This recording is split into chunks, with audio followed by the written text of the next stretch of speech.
All right, Mr. Mayor, we are rolling. Great, thank you. Good evening. This is the City of Morro Bay City Council. This is a special meeting. It's Wednesday, November 10th, 2021, 4 p.m. This meeting is being held via teleconference. Pursuant to Executive Order N08-21, signed by Governor Newsom on June 11th, 2021, this meeting will be conducted telephonically through Zoom and broadcast live on cable channel 20 and streamed to the city website. Please be advised that pursuant to the executive order and to ensure the health and safety of the public by limiting human contact that could spread the COVID-19 virus, the Veterans Hall will not be open for this meeting. Thank you. Good evening. And I'll ask the clerk if you'll establish a quorum, please. Thank you, Mr. Mayor. Councilmember Addis? Here. Councilmember Barton? Here. Councilmember Ford? Here. Councilmember Heller? Here. And Mayor Heading. Present. Thank you. We do have a quorum. I will call this meeting to order. Welcome everybody to our special meeting this evening. This is a meeting to review our city goals and to adopt the goal statements, as well as short-term and long-term action items. And in addition, we have a second item, which is discussion and providing direction of state representation to support the City of Morro Bay projects and economic initiatives. This meeting, again, can be accessed via either telephone or directly through Zoom, and that information will be provided on the screen at the appropriate time. So I am going to open up public comment. This is public comment only for items on this agenda. Not general public comment. Again, public comment for items number 1 and or number 2 on this agenda this evening. And public comment is now open. And Highland, do we have a public comment, sir? Thank you, Mr. Mayor. There are no raised hands in the queue. Okay, I will go ahead and close public comment, bring it back to the council, and introduce item number 1, which is a discussion of city goals and action items adoption. Turn it over to our esteemed city manager, Mr. Collins, sir. Yes, good afternoon. Can you hear me okay? Yes. Thank you, Mayor and council members, community members. I'm going to go ahead and start the presentation, share my screen. One moment, please. You see that okay? Yes. Great. Okay. Well, we are at the tail end of the city council goal process. And I'll go into a little bit of detail how we got to where we are today, but just wanted to thank the council for participating in this, as well as all the community members who provided input, as well as our advisory board members and nonprofit organizations that support the business community in providing input to this process.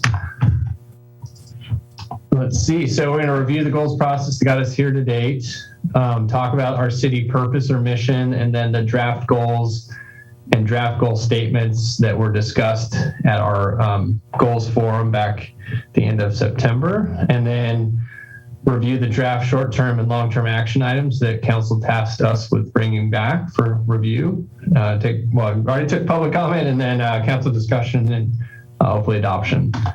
So going back on the goals process, we received community input through the months of July and August through a Polka poll. I think we received nearly 200 comments, and we provided a summary of all that information to council in a couple meetings, both the August 24th special council meeting and the September 29th community workshop that was facilitated. We also provided input through the 5 advisory boards and commissions, as well as the newly formed TBID and chamber as well. After the community workshop was completed, staff refined the goals and the draft statements and developed an action plan, which we're discussing today. So today is hopefully the moment where we adopt the goals and action items that will carry us through the remainder of this calendar year and all of 2022, and probably a few months into 2023 before we start the goals process all over again. We will then take information from this meeting to the advisory boards to inform their work plans for that same time period. And then our goal is to provide quarterly updates on our progress to City Council moving forward. So this is important. Our purpose or mission statement is that the City of Morro Bay provides essential public services and infrastructure to maintain a safe, clean, and healthy place for residents and visitors to live, work, and play. This purpose statement was developed back, I want to say in 2015 or 16, I think still holds true. At our core, that's what we're here to do. That provides a level of well-being for our community in theory.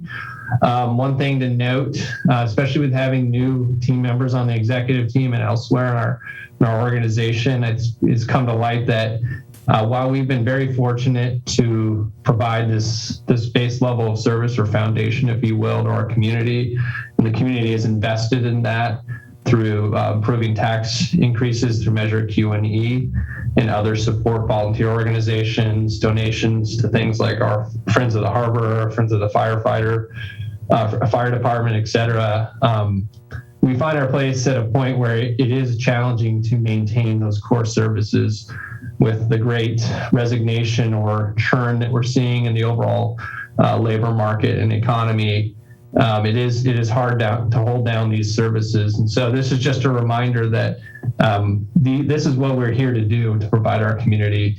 And this is, if we do this well, it allows us to look at those forward-looking goals that are discussed later in this presentation. But we are facing some challenges in terms of capacity. So it's something we want to definitely keep in mind moving forward. And all the council members acknowledged this at the community forum back at the end of September. So those goals were delineated through that process on the 29th of September.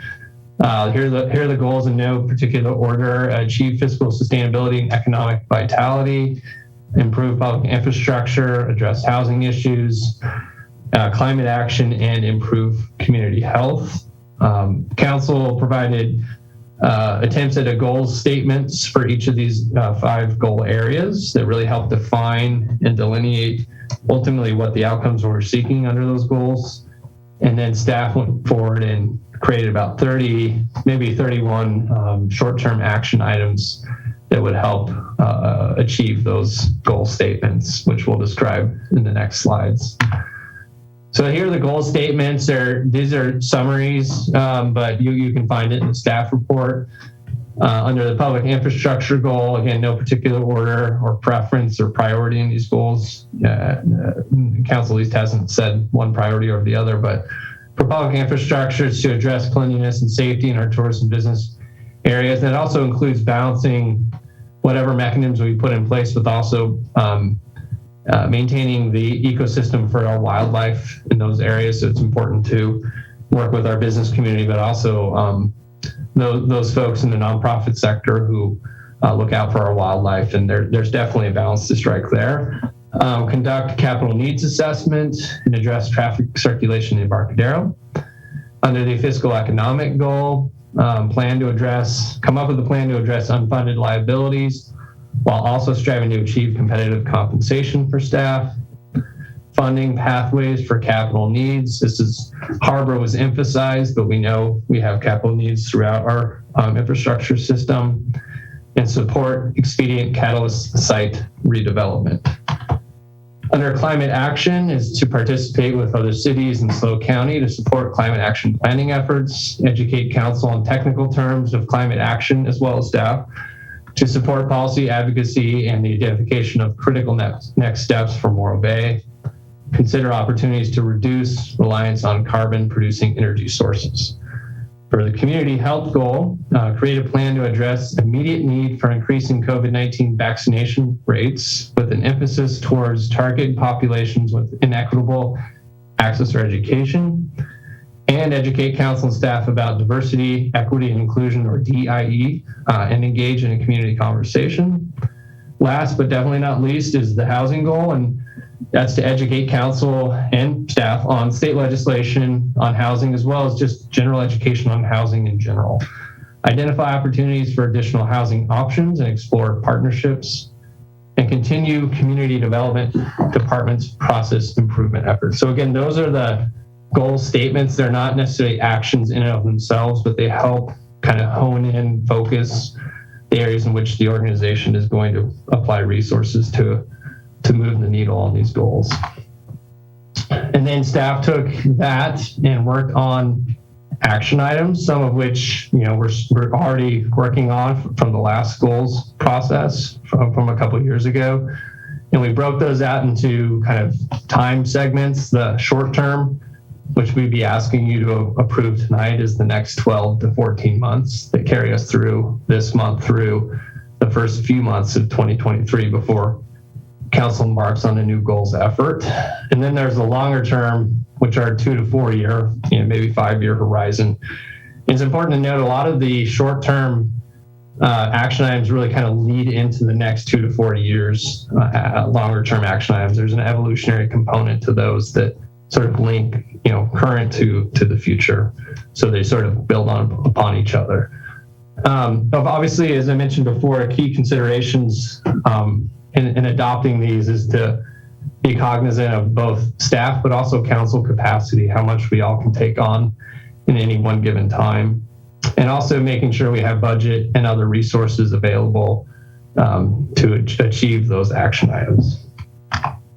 So I'm going to bring up, unless there's any questions, I'm just going to bring up the worksheet that, if you bear with me one moment here. Wow, that's a lot of documents. Yes, I know. Here we go. That's all the work that he does. So here, can we see the worksheet? Is that okay? I'll make it a little bit bigger. A little bit bigger, yeah. Okay, great. So each of these columns represent the goal areas. So I'll go to the top. So from left to right is public infrastructure, then fiscal sustainability, housing, climate action, and community health. And again, this was attached to the staff report, but you have the goal statements, which are listed first.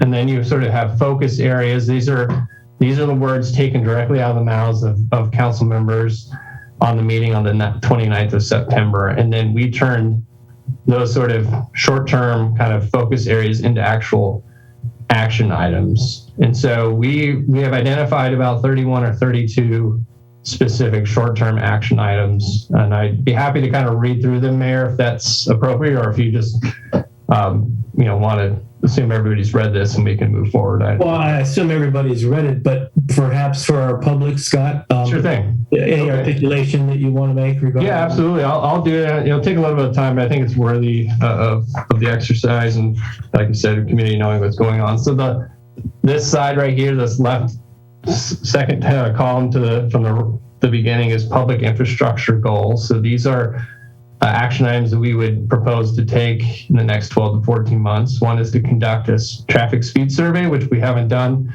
in quite some time, which would allow us to help overall determine what our actual speeds are on the main roads and allow us to enforce those more effectively than we currently do. There's no hit on the police department. It's just we have to have an updated traffic speed survey to actually be able to enforce. We heard a lot of talk about doing an assessment of our capital needs, and council has already put forward $200,000 into our budget for this fiscal year to do that. It probably will cost more than that. Just by way of example, the one water plan that looked at water, sewer, and stormwater was a $700,000 effort. So this would be a good place to start. We're going to try to focus in on those priority areas, and we definitely have heard the harbor is one of those key areas. So we definitely look into that. The traffic speed survey is not budgeted for, but those are typically around $50,000. Just want to give an example or kind of scale for what that would cost. Next is to review options and develop optimal staffing for city maintenance efforts. This is something that Public Works Director Greg Falk is looking at very closely to make sure we're appropriately staffed to handle not only the kind of crush of visitors in the peak months, but also addressing all the odds and ends that maintenance is responsible, such as our parks, our trees, our lighting, the roads for kind of minor maintenance, and a whole host of other things that I'm not identifying, including maintaining our facilities. So we want to make sure we're optimally staffed, and we currently probably aren't. And so that may be an additional budget component. The next one is about the paid parking pilot program. And there was a caveat about whether or not, council wanted us to proceed forward with the pilot. And we got direction to do that last night. So we'll be looking at bringing that forward to council probably in 2022, which is hard to believe. That's a year that's just around the corner. And then pursue grant opportunities for the Coleman Beach area, since we've already put an emphasis on that and getting community input. And there's a lot of opportunity with the state Prop 68 for additional grants to help bring to life that area. Under the fiscal sustainability and economic vitality goal, which is the next column over, one of the action items is to seek state lobbyist contract to assist in obtaining state funding for city projects. There's a lot of money available in the state budget moving forward. And of course, the new infrastructure bill that the president is likely to sign could bring additional funding to the state that could be available for cities. So there's a lot of opportunity. We want to make sure we're taking advantage of that, and it's subject of a discussion later this evening. We want to assess the viability for business improvement districts for downtown Embarcadero. That's already under the chamber's charge for this year. So that would be something we would like to get more information on this year. Review development opportunities for the Market Street Plaza property, which the city owns, and on the waterfront. Complete fee study. We've done most of the fee updates, but we still have work to do on the development impact fees. And I know the community development team is looking at that. Continue review of the Vista proposed battery project. Assess cyber security needs. That's becoming a very critical issue for basically any organization that's online, and cities definitely are online, and cities have been subject of attacks from hackers that hold the city hostage, shutting down all their systems, and they can't really function without paying a ransom. So this is an area we're very much concerned about. And then prepare and review policy options on liabilities, pension and healthcare primarily. So that rounds out the immediate action items for the next year for fiscal and economics. And then the next goal statement over is housing. And so we have some stuff already in the works, so including completing the zoning code update and the follow-up for the general plan being approved by Coastal Commission. I left out a word here, but this was supposed to say development of a stock accessory dwelling unit, or ADU, kind of stock plans that we would be able to provide to the public for free to help lower the cost of developing ADUs. This is a thing that Scott and his team on the community development team are working across the county to collaborate on, which is great. Provide an update to council on new housing legislation, including Senate Bill 9, which is probably revolutionary for housing legislation and really not well understood. And we're all trying to scramble to understand what it means for Morro Bay, and also get just general education on housing. Implement the housing element, which was one of the first approved in the state, including looking at things like reviewing housing by right, objective design guidelines, ADU ordinance, update with the incentives, update the density bonus, and inclusionary housing requirements.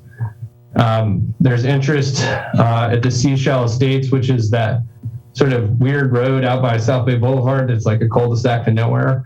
The owner, I think that's been sold, and the owner is interested in upzoning that, increasing density from single family homes to 7 to 15 units per acre, which would allow for multifamily housing, which is sort of the missing middle housing developments that everybody talks about, but it's very hard to bring into fruition in California. Complete CityWorks public facing portal and integration of DigE-Plan, which is a lot of gobbledygook, which just really means allowing people to submit their plans online and staff work online, where the rest of the world is moving towards, and reduce paper generation and hopefully improve processing times. And initiate work with the Planning Commission ad hoc committee for a review of the planning process. Moving on to the climate action goal right here. Again, these are the short-term actions we're proposing. Pursue funding to complete a climate action plan update. Continue to review Vista proposed battery project. You heard that over here, but this definitely touches the climate action goal. Pursue electric vehicle charging station funding. I know that's a hot ticket item, and we're looking to do that on the public side. And I know a lot of developments coming forward would also probably include EV stations on private development. Initiate implementation of Senate Bill 1383. We've already taken some action as a city on that, but that's the organic waste for residents and businesses and diverting that away from the landfills. Promoting Central Coast Community Energy, our 3CE, which is a JPA we're part of that allows our community to have choice about their electricity, where they purchase it from. The 3CE has a program called New Construction Electrification Program, which is trying to move homeowners away from gas and into electricity use, utilities and in their kitchens and so forth. And so there's a program coming out of that group to really help push that into the homes that are already in existence. And I know there's discussion about, perhaps looking at our ordinance or building code about maybe some requirements and making that for any new development that would just be part of it.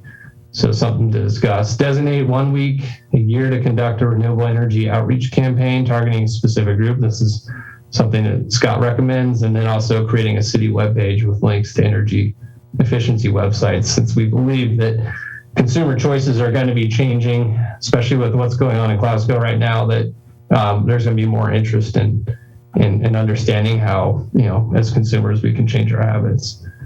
The last goal is a community health goal over here on the right side, which action item is to provide education to city council staff about DEI issues or diversity, equity, and inclusion. Support SLO County public health communication efforts to increase vaccination amongst our community, and particularly the underrepresented folks. Inform the county in their process to update the 10-year plan on homelessness is something we're already doing, and I represent the city managers in the county on this team that's looking to update that 10-year plan. Explore opportunities to support county efforts to address homelessness issues on the North Coast.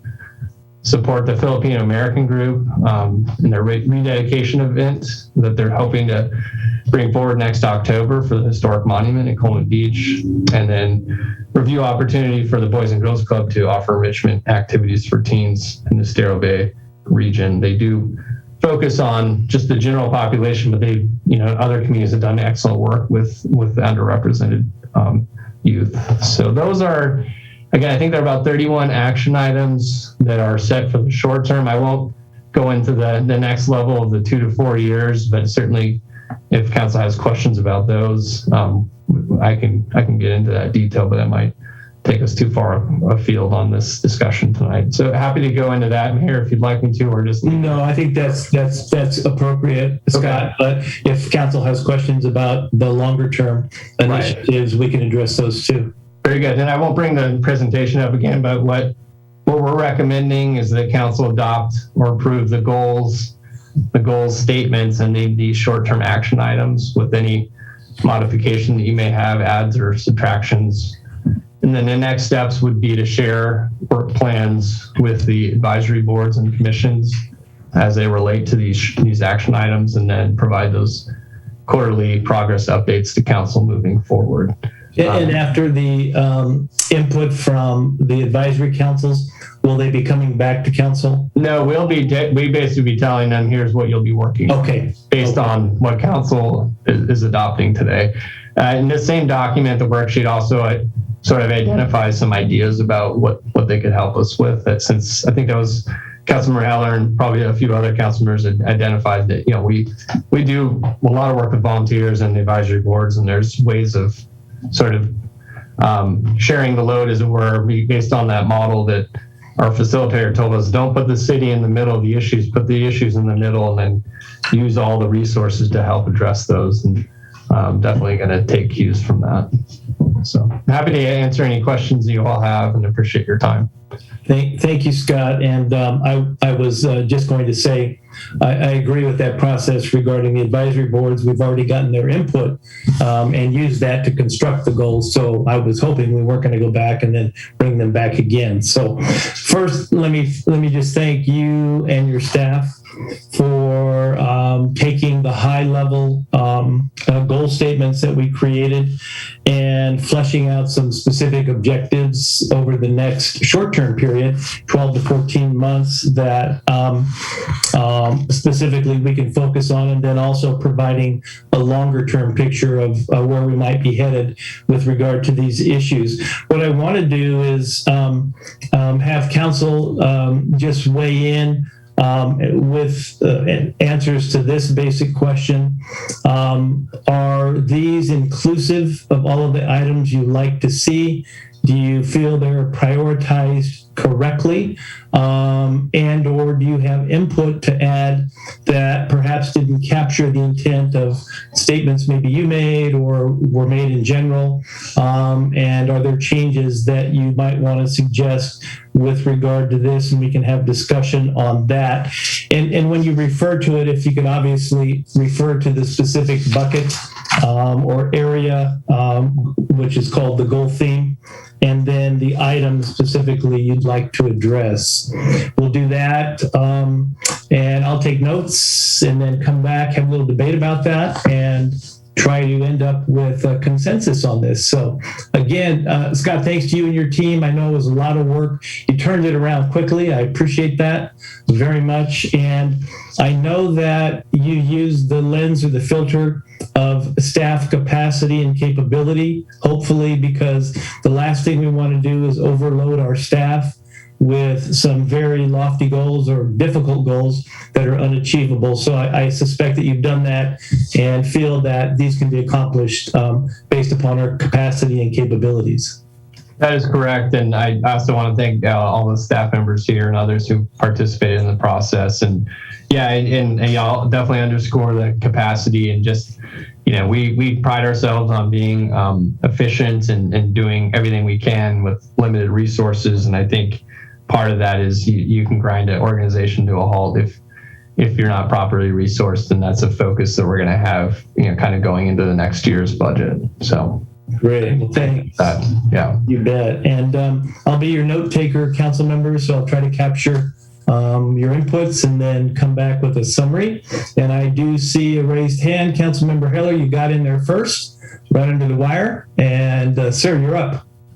Thank you so much. I would just like to agree with the mayor. I think that this is like so superior to the other goal setting processes because it's been filtered through staff capacity. And historically, we have a long list of goals, but we haven't really talked to staff much about, well, what do you think we can actually get done in addition to your day-to-day jobs, which are demanding and intense as it is. So my hat's off to you, Scott, and your staff for doing that, and to Summer Carley and her work on this. And it's just, to me, I can't find anything wrong with it.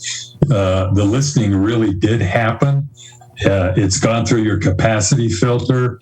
For me, it really hits all the hot buttons for me. And I just tell you, it's just like the best goal setting session I've experienced here at Morro Bay as an elected official or a resident. And hats off to you and our consultant for getting this together. I mean, I have nothing I want to change or pick at. Can you believe it?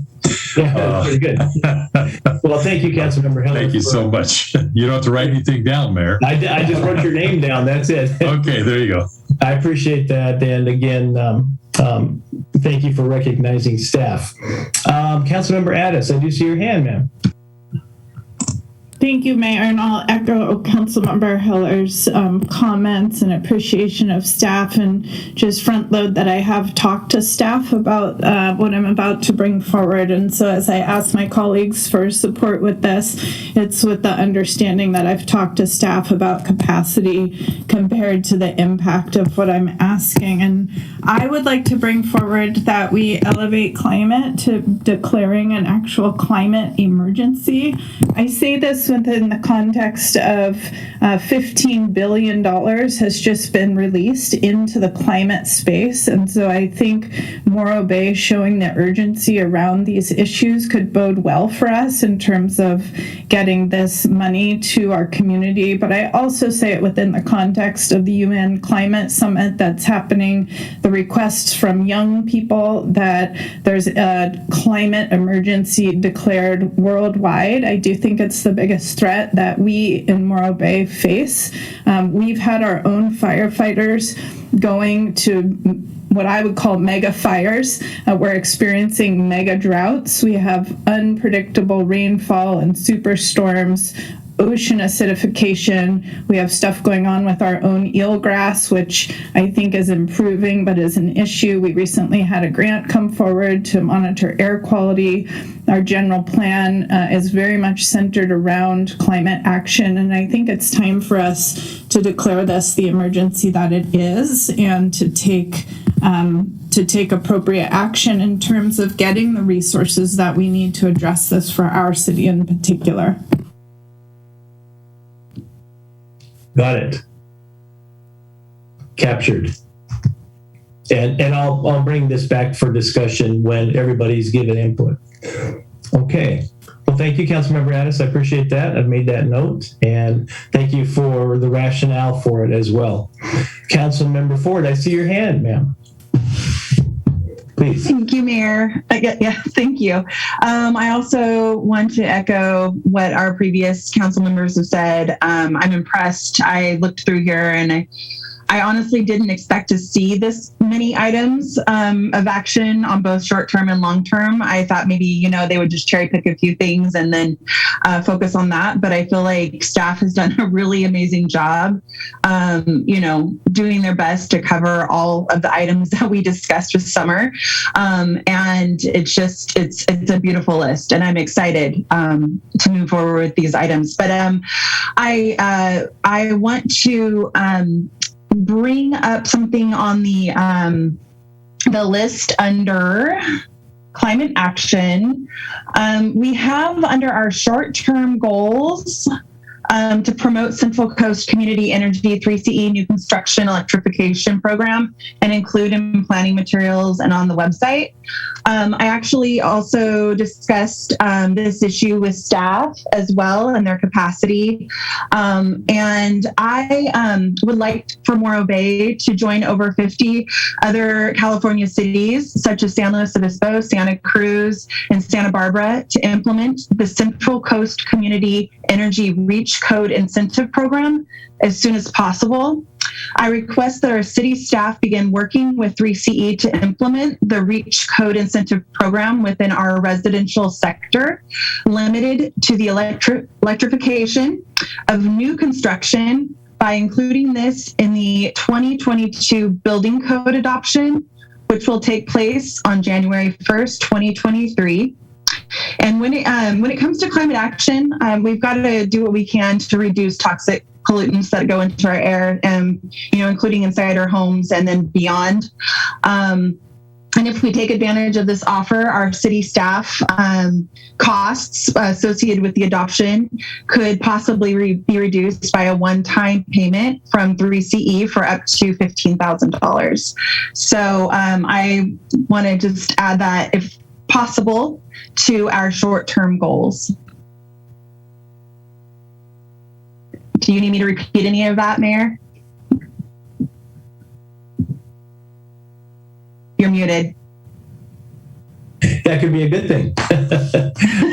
Yeah, I'd appreciate it if you could repeat it. That would be helpful. I'm trying to capture it. Thank you.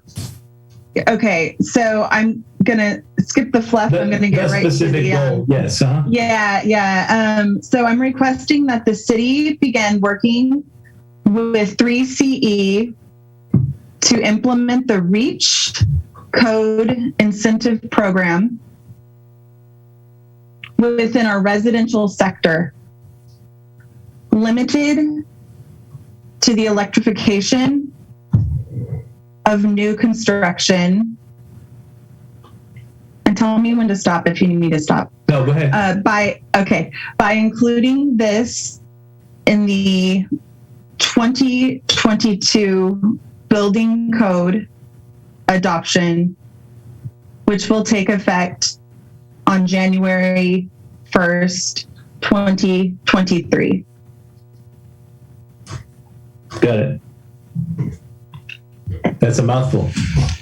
It is. But I'm done. Thank you. I got it. Thank you. Is that clear for everybody? Just want to make sure everybody is clear with regard to that. Perhaps you could just expand for those that aren't familiar with CCC, the REACH code, just very briefly. Mm-hmm. Yes. So the particular part of the 3CCE, the REACH code that I'm requesting is to promote electrification in our new building only. I'm not requesting at this time because of staff capacity. I'm not requesting that we enter, the commercial construction or retrofits, things of that sort. Just only new construction for residential. But with electrification, what we would be doing is moving away from natural gas in our construction. We would be using electricity. So our appliances and whatnot would be, for future housing, would be all electric instead of gas powered. And it's proven that gas powered appliances increase the toxicity in people's homes and increases lung issues with children, and especially children with compromised lung issues such as asthma. And it also, pollutes our air as well outside of our homes. But, it's just something that I believe if we're taking bold action with climate action, this is a step in that direction without, taking a huge leap, but taking a smaller step to move in that direction. And after consulting with staff, this is something that is within our planning department's capacity. And so, got it. Yeah, that's where I'm at with that. Appreciate that. And thank you both for checking in with staff. I really appreciate that. I know we repeat capacity and capability a lot, but I just want to say proactively that was very helpful that you did that, and it really helps me feel good about supporting new goals. So thank you for that. Yeah, thank you. You're welcome. All right. Good go? Okay. Any other inputs? Councilmember Martin, anything to add or changes? I too, like Councilmember Heller and both Councilmember Addis and Ford, was thrilled to see this list, the way that it came back to us in such a good order, and a way to see it and to know that staff thought about it and wasn't just spooning it right back to us. They really put the thought into it and what they could manage in this amount of time. It's an exciting list, and it moves us forward in a number of different areas that I had only thought or dreamed maybe that we might get to it. And this is a wonderful list. So I'm pretty excited. And I like both of the additions, the 3CE thing and the what Don was talking about. Both of those, I think, are good additions. They kind of fit right into the whole scheme here. So I'm very excited about this list. Thank you, Councilmember Barton. Appreciate your affirmation of that. And Councilmember Addis's suggestion was, I believe if I caught it correctly, would be to change the bucket for climate action to climate emergency. Oh, great. Okay. Thank you. To declare a climate emergency, yes. Whether we change the bucket or, have to pass some kind of resolution, whichever way that works out. Got it. Great. Thank you for that. And for myself, I'll reaffirm the comments that were made previously. Frankly, Scott and team, I don't know how you guys do it so quickly and really, you captured it so well, and we're able to come back with some meaningful objectives. I guess I shouldn't be surprised anymore because of the great team that we have, but I am, and I'm also very appreciative of it. For myself, regarding community health, I had specifically referred only to one piece of what my mind was thinking when we were formulating our goals. And I alluded to it last evening with my opening statements at council regarding mental health. What I had discussed at our goal setting session was issues with substance abuse and specifically opiate overdoses beginning to affect our county. More broadly, what I'm concerned about is the growing and mounting data that indicates we are, as a result of this pandemic, experiencing what I would consider to be a behavioral health or mental health crisis. And that has implications that broadly affect our community in a number of ways, including increase in substance abuse, alcoholism, drug abuse, etc. Significant increases across the country with regard to depressive illness, major psychoses, those kinds of things, as well as exacerbation of previously controlled behavioral health issues that are manifesting again as a result of the pandemic. So I don't want us to cure the world with regard to all of the mental health issues.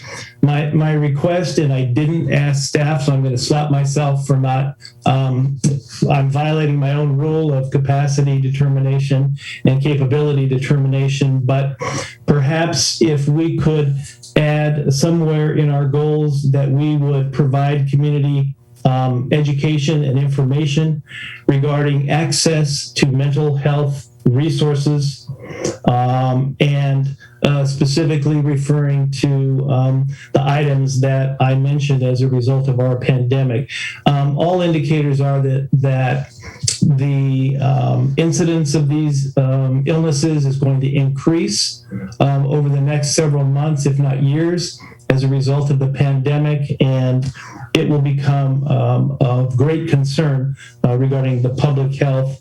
And so all I'm asking for is somehow that we are able as a community to provide access information, not actually to open a clinic or anything like that, but that we do our best to inform our community that there are these issues and where they can go within the county to get help.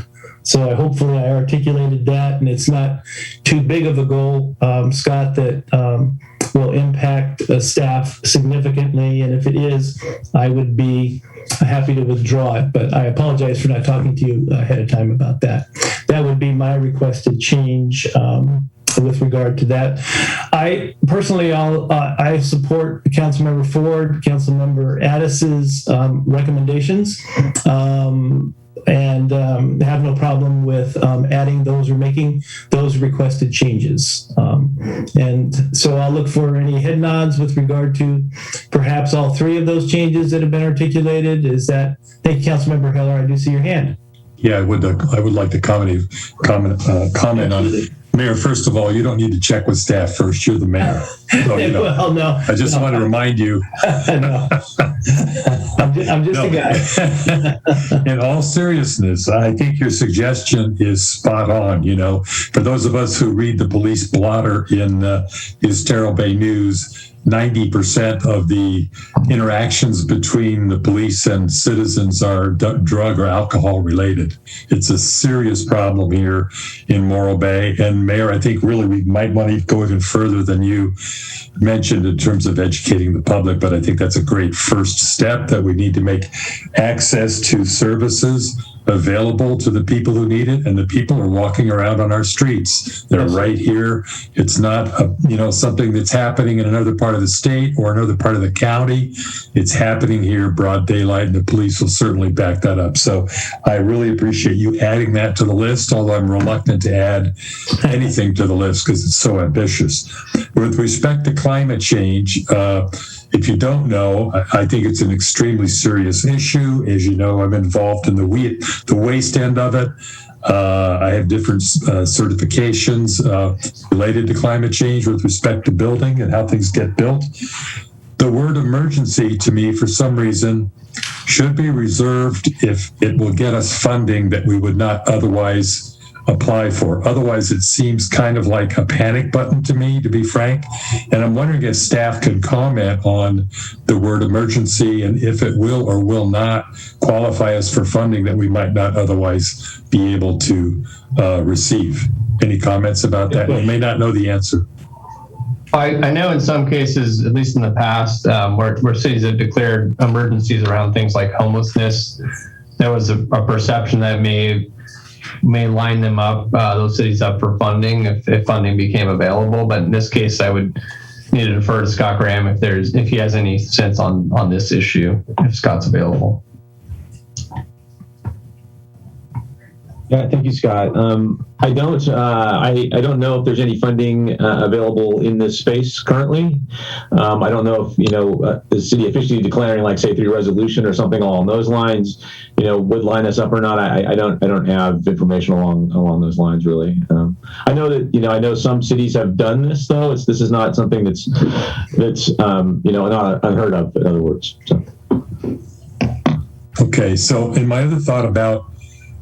With all respect, Council Member Addison and Ford, the climate action items that are listed here participate with other cities to support climate action planning efforts, educate council on the technical terms around climate action, consider opportunities. This is where we are at, I believe. I believe educating the council and the public about these issues should be step one. My concern about immediately jumping to adopting a standard, particularly with respect to housing, when we're talking about providing affordable housing on the one hand and talking about raising the cost of housing on the other. I'm not saying that we shouldn't choose climate change over affordable housing, but there's a definite relationship there. And I think until we're all better educated about the options in front of us, we'll be in a better position to take specific steps that you've suggested. And I'm reluctant to add anything new to the list. I think this is a great list. Of course, the mayor can add whatever he wants. Those are my comments. Thank you. Thank you, Councilmember Heller. Any other comments from council members? I believe the intent of it was not to add a large number of items to do, Councilmember Addis, correct me if I'm wrong, but to make the declaration that we're in alignment with, I think, what's going on right now on the world stage with the declaration that there is a climate emergency. And that means that more drastic action needs to be taken, even at the local level. And personally, not knowing for sure, I do believe that that does open us up to improved opportunities for funding if we make that declaration. But don't quote me on that. I'm not sure. Yeah, I think that's a really good synopsis, Mayor. And I would just add that climate's been studied for 20 or 30 years. We've known it's a crisis, and now it's an emergency, not just on the world stage, but across California. California has some of the most aggressive climate goals in the nation, and it's time for us as a city to recognize the precarious situation that we're in. And I'll just comment on electrification that I don't think it necessarily causes more expensive housing. In fact, quite a few low-income projects go with electrification because it's a less expensive option. But I believe we had 3 head nods on that at least, actually 4 on both of these items. So, I feel confident with the head nods we have that I don't need to continue to explain this. But thank you. We do have head nods on that, and I always want to provide opportunity for elaboration, discussion, and even dissension if there is dissension. So that's part of the process, and really what I consider to be debate, appropriate debate. So with that, Mr. Collins, I believe you're looking for adoption of the proposed city goals, goal statements, short-term and long-term action items with the changes that have been made. Correct. That's the motion by myself. I'll second that. All right, motion by Mayor Heading, seconded by Councilmember Addis to adopt the proposed city goals, goal statements, and short-term and long-term action items with the 3 changes that have been recommended this evening. And I'll open it up for any further discussion. Looking around, seeing none, then we will go to a roll call vote on this, please. Councilmember Addis? Yes. Councilmember Barton? Yes. Councilmember Ford? Yes. Councilmember Heller? No. And Mayor Heading? Yes. Motion carries 4-1. Okay, thank you for that. Good Good discussion, and that moves us to agenda item number 2. This is discussion and direction of state representation to support the City of Morro Bay projects and economic development initiatives. And I will turn it over to Mr. Collins again. Thank you, Mayor. Yes, thank you, Mayor, council members. I'll be brief in my remarks and also want to introduce at the end of my presentation the team from Townsend Public Affairs.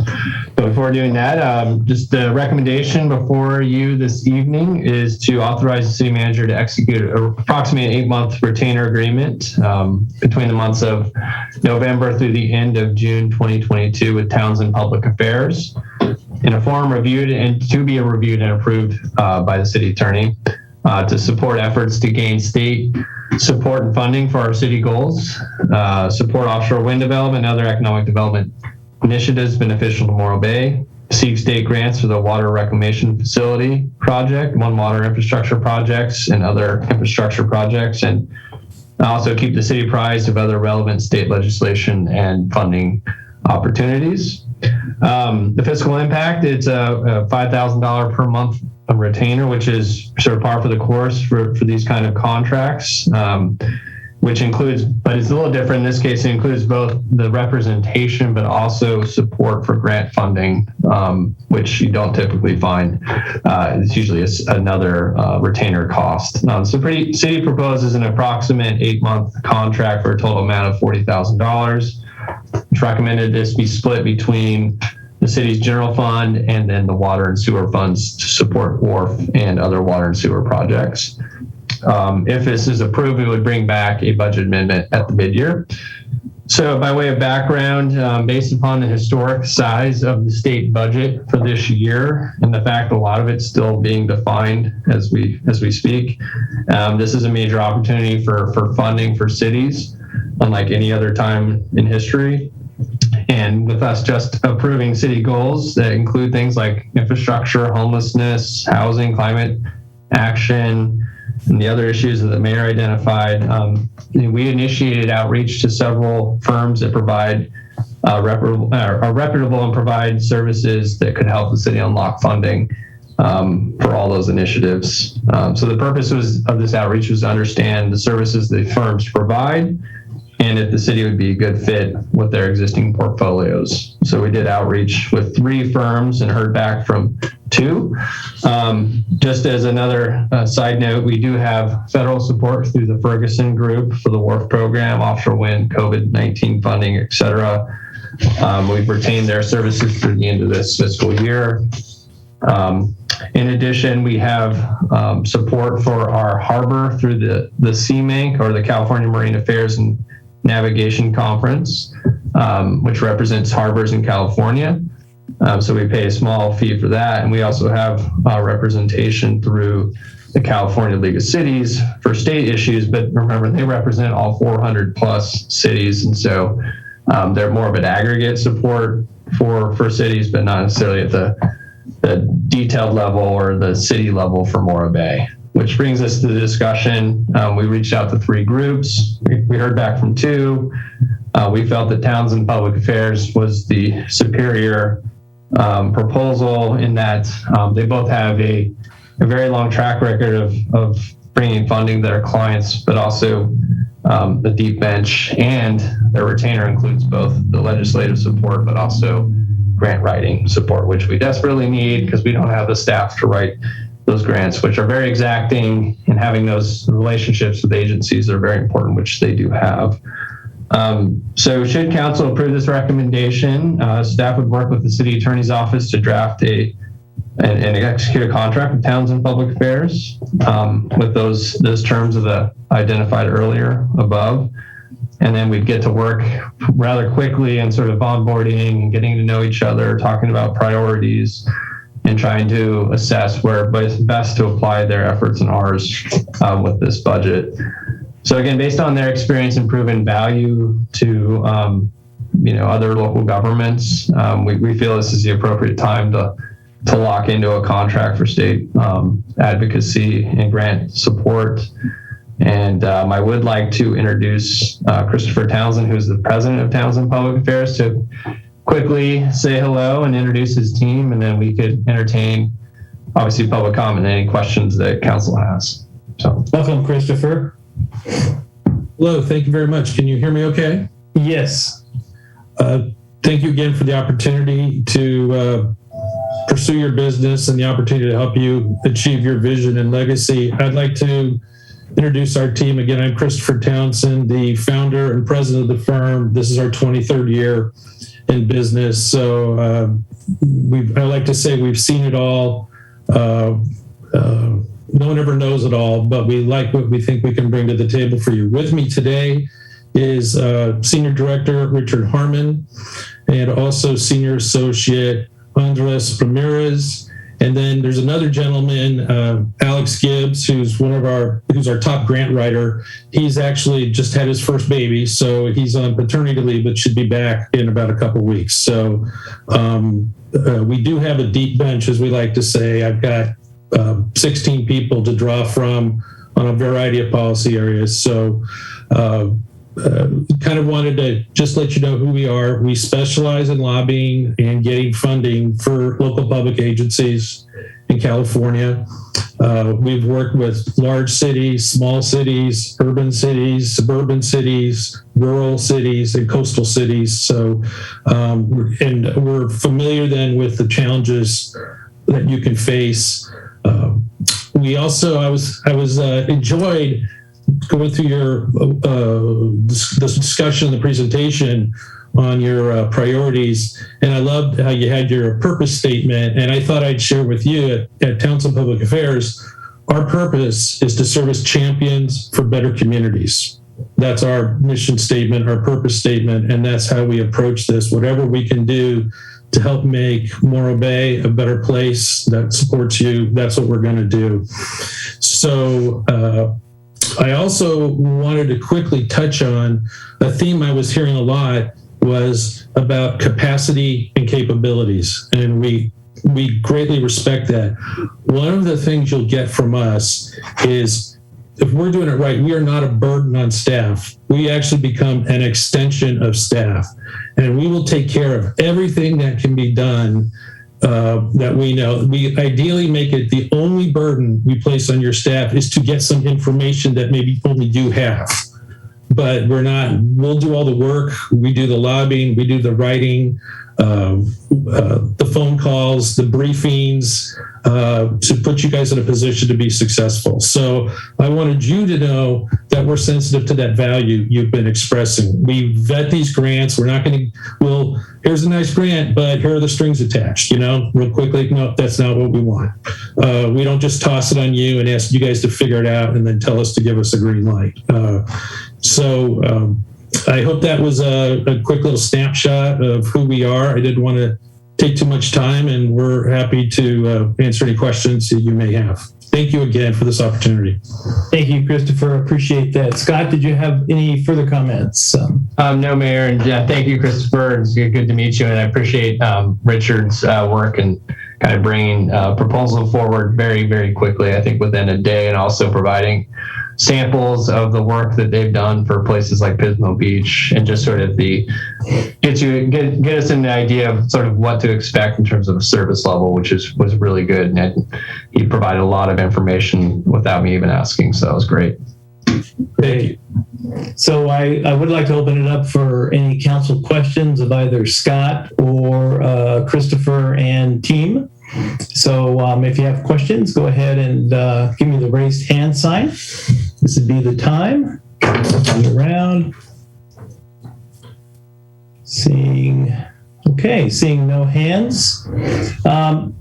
Christopher, I just might ask, I've been knocking on doors at the state level here recently, and it's been very difficult to access, I think, the touch points that are necessary to receive funding in some of the areas that we have opportunities in the next few years, specifically offshore wind and the development of offshore wind off of our coast, our battery energy project, the largest in the world, now going through our planning process, etc.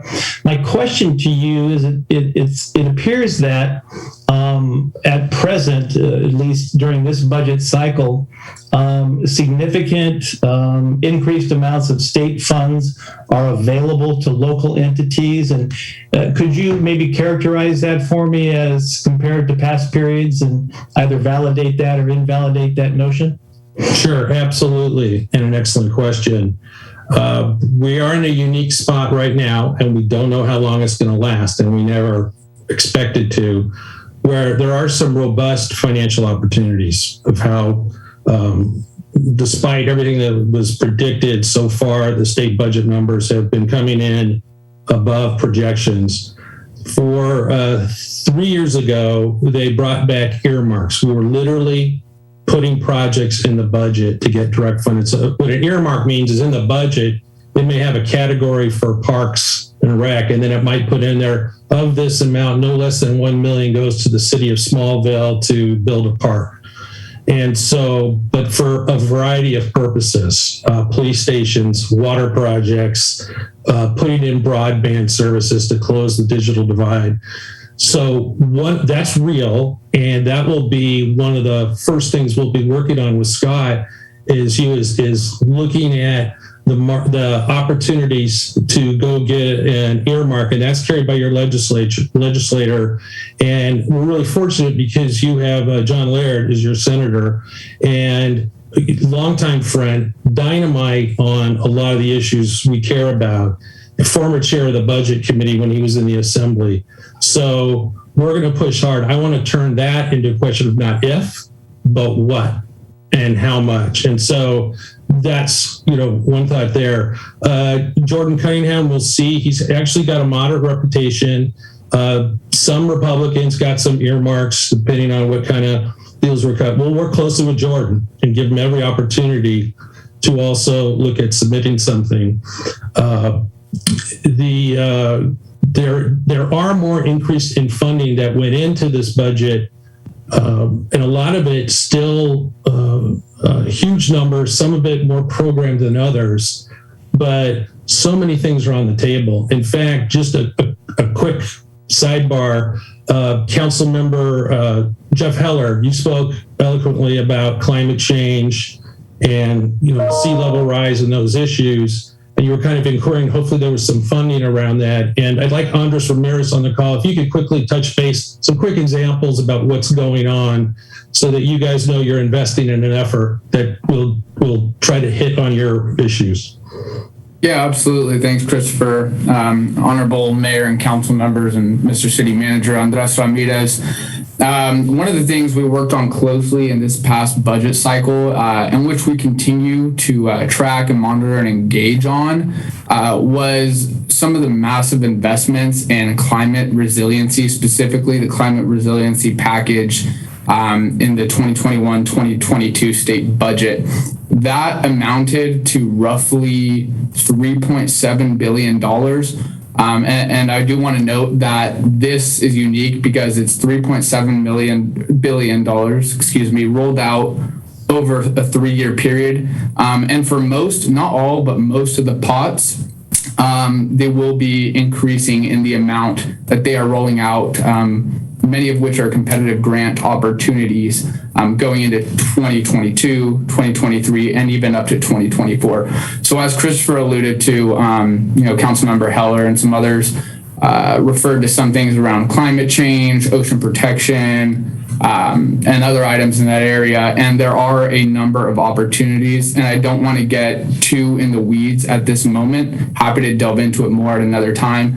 But there are opportunities, and oftentimes opportunities that are actually growing over the next couple of years that we could really engage in and seek funding for on behalf of the city. So I think it's just a really exciting time, and I think it's the opportune time for us to help the city seize the moment and really engage on a deeper level. Thank you, Andres. Yeah, and thanks for that. You affirmed, I think, the statement that I made earlier that declaring a climate emergency, I believe, does increase our opportunities for significant funding now that has become available. And Andres, thank you for outlining that. And that's $3 billion is a lot of money that's potentially available. So I appreciate that. The other question I had, perhaps Christopher, that you could address, does your firm just go after grant money from state-related agencies, or do you pursue grants from philanthropic organizations as well? Thank you. The answer is wherever there's money, we go after it for you. So we have approached, we've worked with some nonprofits before, community foundations. The one thing I love about the government ones is we can get them, they'll usually can be a lot more lucrative, but we'll take, anything we can find. Sometimes we work with other agencies or JPAs or some larger things that are looking, sometimes it's been, we have a city that's trying to do something with environmental, and we can get the Air Resources Board to put some money into it. Or a water district put some funding into a community outreach program that the city wants to do about water efficiency. We also, there are federal earmarks to be pursued. You have a good federal firm, so assuming they're covering it, of course, we'll be willing to help and support that in any way we can. But yeah, nothing's off limits, and no matter the point will be, we'll always be coordinating with Scott to ensure this is something that you would want. And the nice thing with our fee, we're incentivized to do as many as we can because we want to win. And from Scott's perspective, he doesn't have to worry about, which I only can afford them to do one or two this month, so which one I pick. Now it's like everything's on the table, and so quantity is part of it. There's not everything's going to win. If we can get a lot of good stuff out there, our ships will come in. We have a great process. Sometimes you don't win the first time, but we meet with the state officials and the grant agencies, and we find out, hey, why did we fall short? And we have a great relationship with them. They're great about telling us what we can do to cure our application. So the next round, we're going to nail it. And then there'll be another city trying to apply. And even if they're close, now the granting agency feels a sense of ownership of your grant. And we have a great time getting it on round 2 if we don't get it on round 1 in those systems. So, but everything's on the table. And including the earmarking. Another tactic we could use, we might recommend on some of the larger things, if you're trying to get a much larger slice for the coast, we could have you be a part of a coalition of coastal cities. We work with a lot of them. And so sometimes in those numbers, it gets treated as, it's easier to get a larger slice, a bigger investment. So we'll look at all those ways to find ways to get you guys money. So whether we legislate it or whether we write a grant, and anything in between. Appreciate that. Councilmember Barton has her hand up. Yes, please. I wanted to touch on one of the things that we were considering at our meeting last night was for the city to commit to the contribution to the COG pool of funds for either a roundabout or a signalized intersection at highways 41 and 1. And I was just wondering if that kind of a project would be something that would be interesting to the state, especially considering that they're working on fixing 41 and 46, and this would be sort of an extension of that as you get to the coast. Just wondered your thoughts about that. Sure. Actually, since we love talking, we were speaking of roads, as you know, I cannot speak without letting Richard go first as my Caltrans expert, the former Caltrans staff. Richard, if you want to comment. Sure. Quickly, thanks, Councilmember. Actually, signing on it's a perfect opportunity because the state's looking at its different investments around the state. It's an interesting time because we still have the SB1, the increase in the gas tax funding, and those programs are coming out again in the spring. Some of our work previously has been with like the city of Pismo Beach, where we have worked with SlowCog and been part of their applications as part of the strategy, because individually we're not as competitive just based on different factors. So we've worked collaboratively with the COG and have done follow-up to those applications directly with the California Transportation Commission when the city's been in Sacramento, which is part of the work that we do. One of the remaining pieces of the budget, as you may be aware, is transportation. High-speed rail ended up being a sticking point this year between the governor and legislature. So everything associated with the new funding that was going to be part of the budget in this record, revenues year of the budget is on hold until early next year. So right now is the perfect opportunity for us to be working with our legislators as well as the administration and then our local and regional partners to find some funding for our projects. So it's a perfect time for it, and it's a perfect strategy, especially in this part of the state on the coast. I think we found that collaboration with our regional agency is the best way to go. Great, thank you. Thank you so much. Appreciate your answering the questions. And I see Councilmember Addis has her hand up, please. Thank you, Mayor. In light of what we heard about climate advocacy and other areas of need, water infrastructure, I'd like to move that we approve the staff recommendation that council authorized the city manager to execute an 8-month retainer agreement from November 21 to June 22 with Townsend Public Affairs in a form reviewed and approved by the city attorney to support efforts to gain state support and funding for the city's goals, support offshore wind development and other economic development initiatives beneficial to Morro Bay, seek state grants for the wastewater reclamation facility project, One Water infrastructure projects, and other infrastructure projects, and keep the city apprised of other relevant state legislation and funding opportunities. I'll second that. And let me just add that really briefly, the success that we've had federally with our lobbyists has been tremendous with regard to securing a number of different grants, but also saving us literally close to $60 million through the SRF and WIFIA programs. And I haven't been involved in Washington with them for a number of years and do believe that there are significant opportunities now at the state level for leveraging funding. Now, if there's ever time for Morro Bay to have a state lobbyist involved in securing funds for us, now is the time. I've reviewed the background of your group. I believe you have significant capability and capacity. Thank you for picking up on that to serve us well. And I look forward to establishing a positive working relationship with your firm, Christopher, and appreciate you folks being here today. Thusly, my second to that. Is there any further discussion? Mayor, yes, I have one more question. If I could. Yes. So in looking at your list of earmarks here for 21-22, which is quite remarkable at nearly $270 million. One jumps off the page here that I'm curious about, the Oakland Post Mixed Use Development Project, $180 million. Can you tell me a little bit about that project? Sure. That is a project in conjunction with the city of Oakland and then the Port of Oakland, technically a separate entity. We represent the city of Oakland.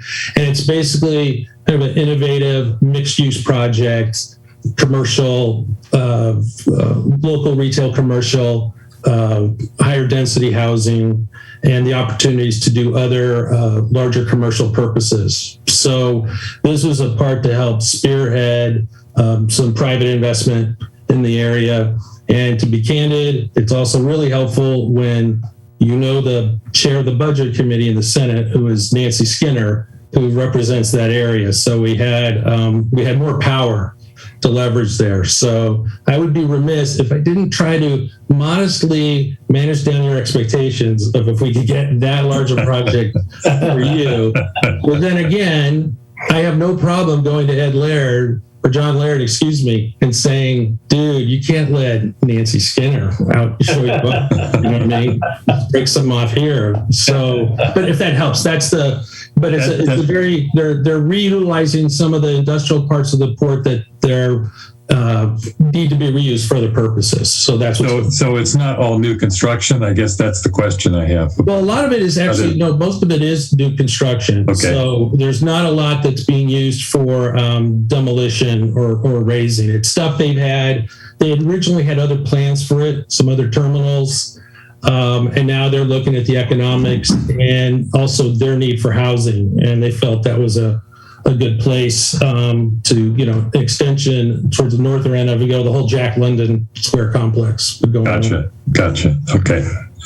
Yeah, I have some ideas about that as a possibility here for Morro Bay if I can get support for it, but we'll talk about that at a later time. About it. Nothing's off the table when we approach it. So, well, I appreciate the attitude very much. Great. Thank you. Those are my questions, Mayor. Thank you. Thank you. All right, we do have a motion and a second. Any further discussion? Seeing none, I'll ask for a roll call vote, please. Councilmember Addis? Yes. Councilmember Barton? Yes. Councilmember Ford? Yes. Councilmember Heller? Yes. And Mayor Heading? Yes. Motion carries 5-0. Great. That concludes this item in our special meeting this evening.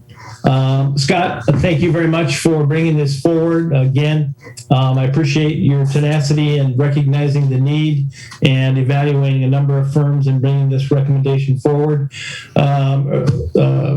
Looking forward to working with you, Christopher, and your staff on issues related to Morro Bay. Thank you all for being here this evening. We'll go ahead and adjourn. Be safe and be well. We'll see you soon. Thank you very much. Thank you. Thank you, everyone. Bye, everyone. Bye.